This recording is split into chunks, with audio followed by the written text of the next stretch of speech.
I guarantee you this is going to fall at some point in this video, and it'll probably be halfway through me talking, so I won't be able to start over. But, YouTube, again, long time no see. It's always, it seems to be a reoccurring theme here with me in terms of my videos, you know.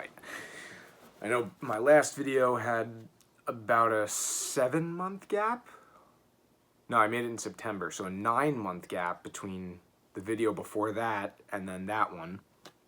And now this is that was the middle of September, so I'll say, and October, November, 3 months about. I'm not going to apologize, that's not the right word, because I don't necessarily feel as though I owe an apology, because nobody watches my videos. But I will say I regret not putting more videos up, because I do, I have been actively collecting, and that's the main reason for this video, is to just say, if, you know, people come across my channel, if, you know, they're interested in what I'm collecting or you know, what I'm talking about, I'm going to invest more time in it. That's essentially what I wanted to say, is I'm going to invest more time in it, in collecting 100%. I've been actively collecting, just there's not really been anything worth showing, to be honest with you. I got a box of Allen and Ginter 2020 for Christmas. Literally not a single card worth showing you. Not a single one. It was the worst box of baseball cards I've ever opened in my life. So I won't show you that, but just to put a video up to let you know that I will be actively, you know, trying to make content and actively collecting. You know, my interest in collecting has been sporadic over the past 3 or so years, but it's fully back in swing. Obviously this year there's been a lot of downtime to be able to, you know, get back into it and you know, really take an interest in it. And you know, I'm fully there, and now I'm a full-grown adult at the age of 24. So, you know, I have the money to consistently collect at a certain level. You know what I mean? I can't afford, you know, boxes of triple threads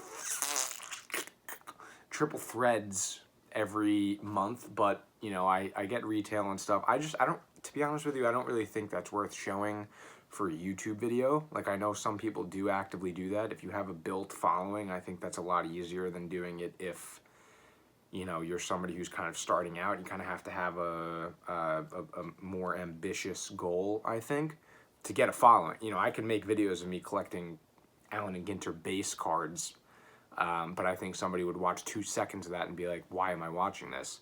So the main goal of this video is to just say I'm here. You know, I'm actively interested, and you know, I have been getting back into it more so recently, and I've come into a little bit more money, you know, and I think I'm, in the near future at least, I'll be able to put some stuff up. But just wanted to say I'm here.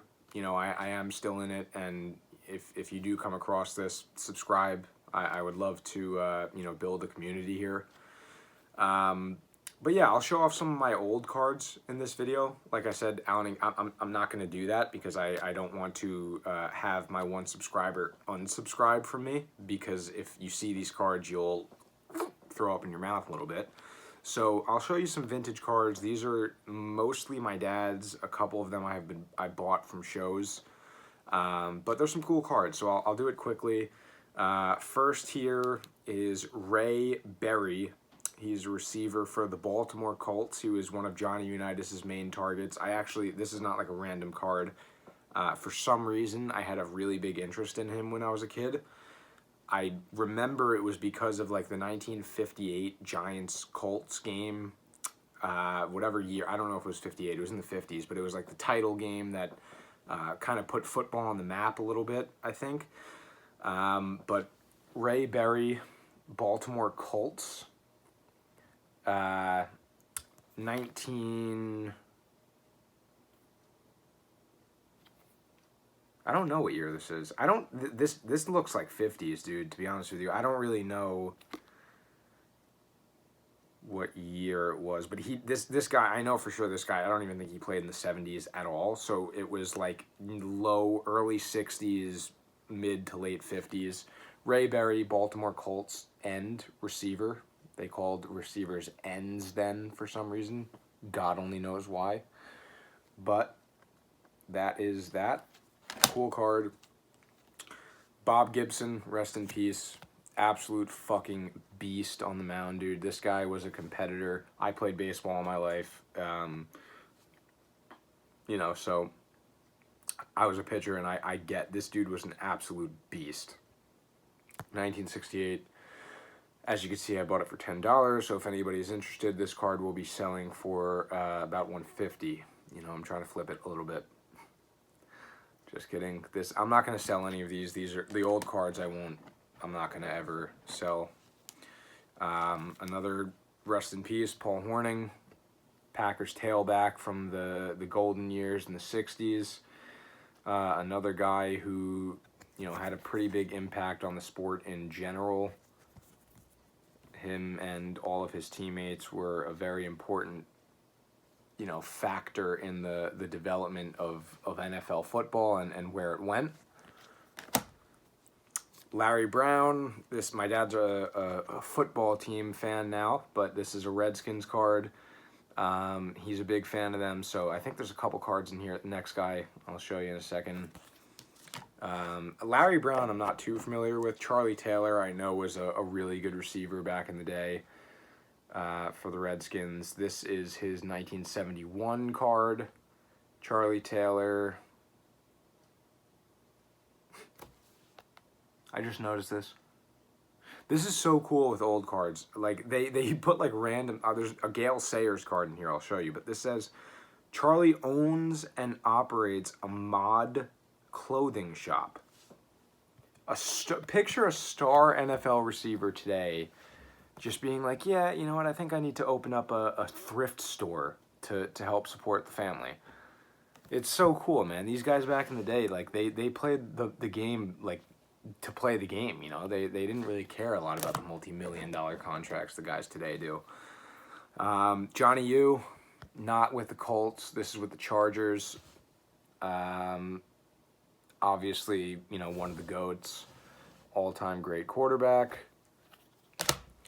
Walter Payton, 1977 card, 1977 All-Pro. Sweetness, one of the greatest running backs of all time. Not much, I'm assuming if you watch football, you know who he is.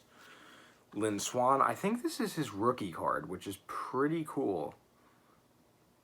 There's 1 year on the back, 1974, where he only had 208 receiving yards and 2 touchdowns, so I think he didn't play much, but then after that, he got into it, so I think this is his rookie card with Topps.